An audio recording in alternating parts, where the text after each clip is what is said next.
merasa pendampingan itu penting banget ya coach. Penting Gitu ya banget. Bu ya. Jadi kayak jawaban yang detil pas saya lihat coach membaca data saya, ini loh, jangan perlu khawatir mengenai IGFR gitu ya. Itu insya Allah begini, itu saya alhamdulillah. Dan kalau kita ini kan melihat data itu satu-satu loh Bu.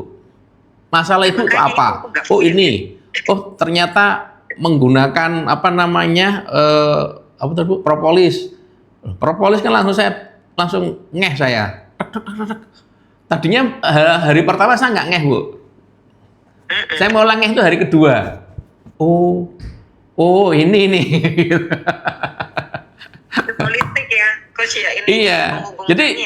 Jadi itu saya selalu mencari ini apa ya kok menyebabkan terjadi ini tuh apa ya? Kan nggak mungkin Bu. Semua sesuatu kan ada sebab akibat tuh Bu.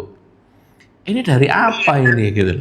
Nah kayak tarangke, jadi kayak merangkai pasal-pasal ini. Oh di pasal disusun.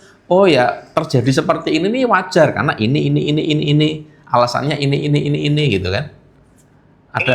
Ada logika berpikir di situ. Nah kalau kita sudah memahami, baru kita itu mudah untuk mencari way out. Tapi kalau tidak memahami, way outnya gimana Bu? Misalnya saya tidak memahami masalah propolis dan Ibu sampai sekarang propolisnya masih jalan.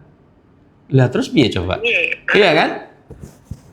Tapi kan jadi apa ya? Kalau ke dokter kan gini, ini kepala saya sakit, ya ke dokter sana, ini ya ke dokter saraf, ya ke dokter darah, ya ke dokter itu, saya itu udah tahunan saya di Bempong. Iya kan gitu Bu, karena kenapa?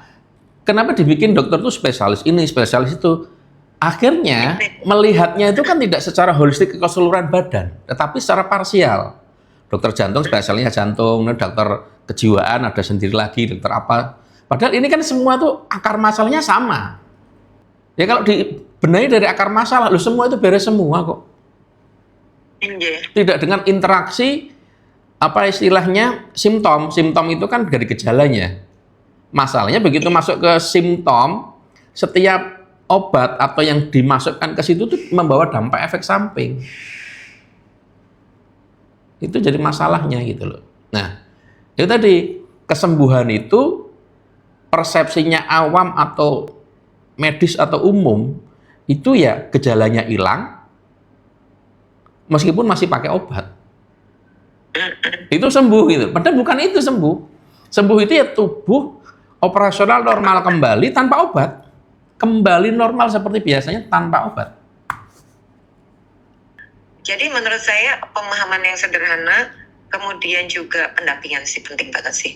Saya secara brand ini, saya kerjanya kan di brand coach. Secara brand itu kata pendampingan itu membuat kita oh ya arahnya ke sini dan nutrition tentunya gitu. Ya. Alhamdulillah. Betul. Insyaallah. Memang pentingnya pasien penyakit dalam, penyakit degeneratif itu ya keberhasilannya di pendampingan, Bu. Karena pendampingan kan sifatnya melekat, mendampingi keseharian.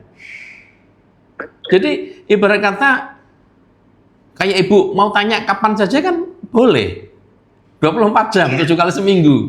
Ya kalau pas saya gini kan saya nggak bisa jawab toh. Tapi kalau pertanyaan-pertanyaan yang sifatnya data, laporan kan memang seminggu 2 kali. Itu saya kira juga sudah bagus lah seminggu 2 kali. Mungkin malah kecepatan.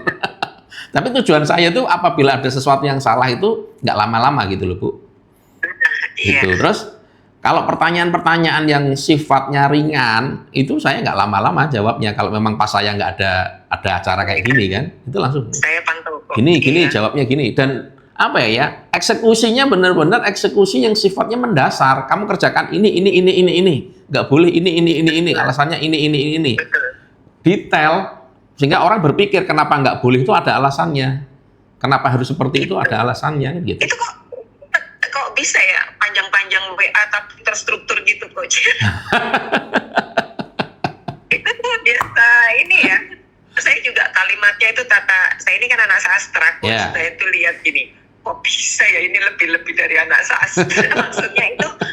Maksudnya itu jawaban WA itu suami saya juga bilang kok bisa ya jawab maksudnya kan terstruktur gitu loh. Itu yang memang menurut saya yang kami butuhkan gitu loh coach, gitu. Karena kan saya lihat itu yang ikut juga dari kalangan yang selalu perlu penjelasan masuk akal ya. Di dalam situ mulai dari kalau dari pendidikan, mulai dari biasa sampai profesor ada kok Bu. Nah iya makanya. Pak Eka Warna itu profesor Bu. Ya. Jadi kan harus masuk, ya, harus logis dong. Iya. Secara akal mereka yang udah pada pinter-pinter itu loh. Iya. Pasien body kalibrasi itu mulai dari pendidikan, mulai dari pengusaha, mulai dari jabatan, yang jenderal pun di situ ada bintang 2 masuk aktif Bu di situ. Jadi kan karena silent kan memang nggak tahu satu sama lain kan. Gitu. Yang tahu saya gitu aja. Dari jawaban-jawaban mereka kelihatan. Oh, saya bilang sama suami saya, ya panjenengan cocok di situ karena memang kayaknya ya kayak kita ke dokter aja gitu. Dijawabnya apa ya, cara menghadapi pasien itu yang penting itu di situ, bagaimana kita mendampingi pasien dengan segala macam permasalahannya. Jadi kelihatan satu memang fokusnya ya spesifik, dan memang beratnya saya juga di situ Bu. Begitu Senin Kamis itu kan saya baca data, itu pusing saya. Mau keluar tulisan panjang, mau keluar tulisan pendek, itu saya baca semua dulu, saya resapi dulu. Seandainya saya di posisi beliau, itu apa yang dirasakan. Itu aduh dalam banget itu. Mulanya saya kalau Senin Kamis itu pusing saya. Tapi itu yang dibutuhkan pasien kan.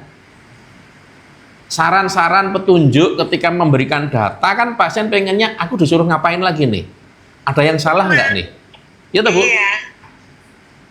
Nah, tujuannya sharing di grup supaya apa? Supaya kalau ada yang sama itu ada terbersit gitu loh. Misalnya Bapak ini kan ada psoriasis, ternyata kalau Bapak nanti lihat di Pak Budiarto di bawahnya, oh psoriasis saya itu kemajuannya bagus. Nah, dia kan nggak tahu, oh dia ada psoriasis juga ya ternyata ya. Saya juga ada. Itu kan hal-hal seperti itu kalau nggak saya masukkan di grup kan nggak bisa Bu.